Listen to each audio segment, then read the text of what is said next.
നാളെ ഉണ്ണിയേട്ടന്റെ ബർത്ത്ഡേ ആണ്. അപ്പൊ നമ്മൾ കേക്ക് ഉണ്ടാക്കാൻ പോകുന്നു. ഓക്കെ അല്ലേ? ഓക്കെ.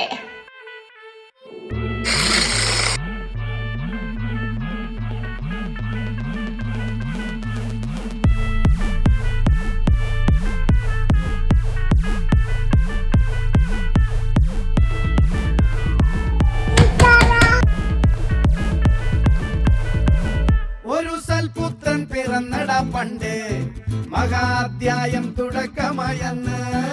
ഇത് ദിക്കെട്ടും മുഴങ്ങിടും പാട്ട്, കൊടും സന്തോഷം പിറന്ന നാൾ വാഴ്ത്ത്.